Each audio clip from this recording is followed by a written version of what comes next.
Banner ಗಲಾಟೆ ನೆಪವಷ್ಟೇ, ಘರ್ಷಣೆ ಹಿಂದೆ ಬೇರೆ ಏನೋ ಇದೆ.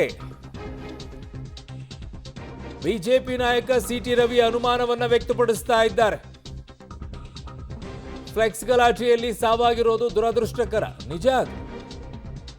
ಈ ಬಗ್ಗೆ ಸಮಗ್ರ ತನಿಖೆ ಆಗಬೇಕು ಅಂತ ಸಿಟಿ ರವಿ ಅವರು ಒತ್ತಾಯವನ್ನು ಮಾಡ್ತಾ ಇದ್ದಾರೆ. ವಿಧಾನ ಪರಿಷತ್ನ ಸದಸ್ಯರು ಬ್ಯಾನರ್ ಗಲಾಟೆ ಅನ್ನೋದು ನೆಪ ಅಷ್ಟೇ ಅಂತ ಹೇಳಿ, ಮೇಲ್ನೋಟಕ್ಕೆ ಹಾಗೆ ಕಾಣಿಸುತ್ತೆ, ಬರೀ ಬ್ಯಾನರ್ ಅನ್ನುವಂಥ ವಿಚಾರ ಬರೀ ಗಲಾಟೆ ಇದ್ದಂಗಿದೆ. ಬಳ್ಳಾರಿನಲ್ಲಿ ಫ್ಲೆಕ್ಸ್ ಅಳವಡಿಕೆ ವಿಚಾರಕ್ಕೆ ಒಬ್ಬರ ಸಾವಿನೊಂದಿಗೆ ಗಲಭೆ ಆಗಿರ್ತಕ್ಕಂಥದ್ದು ದುರದೃಷ್ಟಕರ.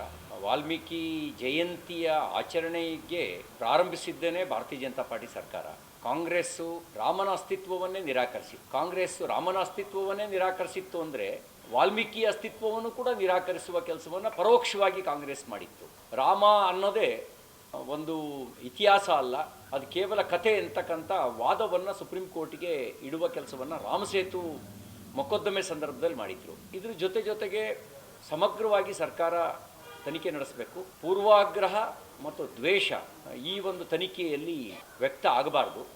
ನಿಷ್ಪಕ್ಷಪಾತವಾಗಿರ್ತಕ್ಕಂಥ ನ್ಯಾಯಯುತವಾದ ತನಿಖೆ ನಡೀಲಿ.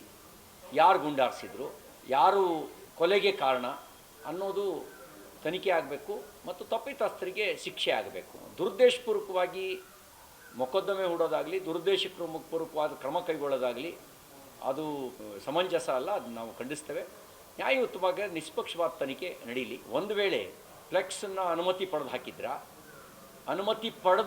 ಹಾಕಿದರೆ ಅದನ್ನು ತೆರವುಗೊಳಿಸೋದು ತಪ್ಪಾಗುತ್ತೆ. ಅನುಮತಿಯೇ ಪಡೆದಲೇ ಹಾಕಿದರೆ ಮತ್ತು ದೂರು ಕೊಡೋದನ್ನು ಬಿಟ್ಟು ಬಲಾಬಲ ಪ್ರದರ್ಶನಕ್ಕೆ ಮಾಜಿ ಸಚಿವ ಜನಾರ್ದನ್ ರೆಡ್ಡಿ ಅವರ ಮನೆ ಹತ್ರಕ್ಕೆ ಹೋಗಿದ್ದು ಅದನ್ನು ಸರ್ಕಾರ ಯಾವ ರೀತಿ ಸಮರ್ಥನೆ ಮಾಡಿಕೊಳ್ಳುತ್ತೆ?